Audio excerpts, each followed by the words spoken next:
Still the highest knockout percentage of any active champion and any middleweight champion in history. So if anyone has questions, you'll be happy to answer it. Also, Abel Sanchez or Max Vernon.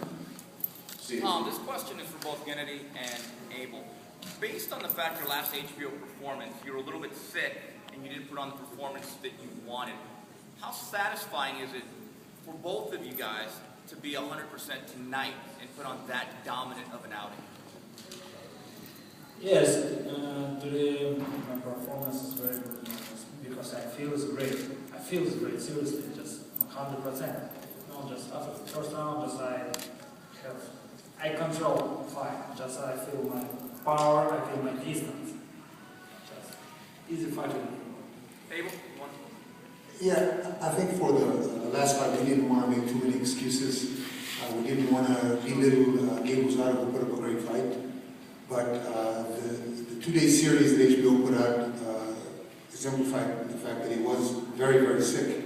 So yeah, we came into this fight 100%, and he showed it. He's an animal in the ring when he's 100%, and there's nobody, like I said before, 154 to 168 that can't stand his power. Hey, will you still contend? Do you feel stronger than ever? Because you trained guys like Miguel Gonzalez and Terry Norris. This is the best fighter you've ever trained? This was the best fighter 2 years ago that I've ever trained. And he's just getting better. It's just the tip of the iceberg.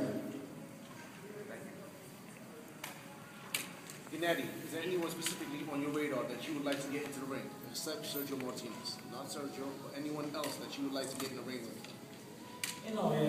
Right now a lot of champions.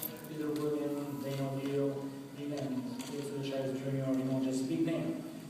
It's very interesting right now in the year, middleweight. Of course, this is a good question for my promotion because I'm ready, just for me, for everybody. I want for everybody. Who's next? Doesn't matter. Kid Chocolate, he tweeted out he would like to get in with you in the ring, and absolutely. He said make it a pay-per-view fight. So he's not worthy of a pay-per-view fight. What's he gonna sell?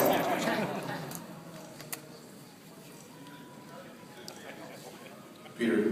Before the fight, a question to Abel. Before the fight, you were absolutely confident it will be easy fight. We spoke after the weigh-in, and you smiled just like Gennady smiling going into the ring, and you said it will be a lot easier fight than everybody thinks it will be. Why were you so sure? And what did you see from the beginning, which basically confirmed what you said 24 hours before? Because he wasn't sick. Because he was 100%. Because there's nobody from 154 to 168 that will stay 12 rounds with Gennady. So whatever Macklin would do, it would not matter. After the second jab, if you notice, Macklin's tactic completely changed. He was brave, but that was, like I said at the beginning, being brave was this detriment, was the worst thing that could have been for him because he was going to try to fight. As soon as he tried to fight, this guy's a lot stronger than all, and everybody understands. And that body shot was set up by a lot of shots on top for Dave Macklin. That was the plan. Dave Macklin hold his hands up and then kill the body. I didn't think it was going to be one shot, but it must have been a perfect shot. Thank you. To clarify that, Peter, it wasn't that Abel was saying it would be an easy fight in terms of any disrespect to Macklin, or that he didn't have the quality to stick around with Gennady. It was the better opposition that the Gennady fights, the better fighter that you'll see in the ring. And that's what Abel's been saying for really the last 2 years. Like you said, he's been working with him for 3 years. So that's not taking anything away from Macklin. It's just the style. He knew that Macklin wasn't going to run away. He was going to be there and trade with him. And that's really what made it, style-wise, match up well for Gennady. Thank you. This question was posed before you guys got here. Basically, someone asked if HBO has to be forced to put these middleweights in against you, like a guy, Darren Barker, whose promoter said he doesn't want to put him in there with you, or a Daniel Gale, who dropped his belt because he didn't want to fight you, and they're fighting in August. Do you think a performance like this forces HBO to put one of those guys in against you? My performance right now is great. Preparation to great time from my team, from the coach, from my gym. It's not my problem. Just I work for it. But yes, you're right. My focus right now middleweight. Just I want. We have to, based on that question, we have to give a lot of thanks to HBO. Without their help making this fight, it would have never been made. As Lou said, said before the fight, it wasn't an excuse.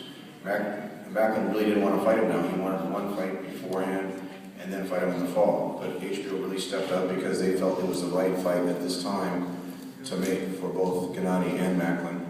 And without their help, this fight wouldn't have been made. We also want to acknowledge Foxwoods Resort and Casino here in Connecticut. It's a great facility, and we had a wonderful time staying up here. Is Golovkin in some sort of contract with HBO for his fights, or can you work with Showtime in order to make a Peter Quillin fight?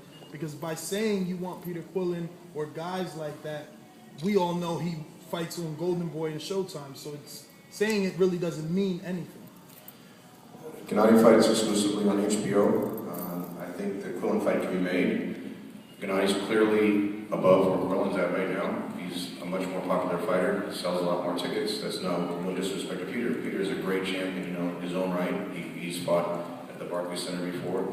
He fights on Showtime, but if that fight's going to be made, it'll be made on HBO because we feel they have a bigger budget and they get higher ratings. And with a performance like this tonight, we feel that if that fight's made, it'll be on HBO.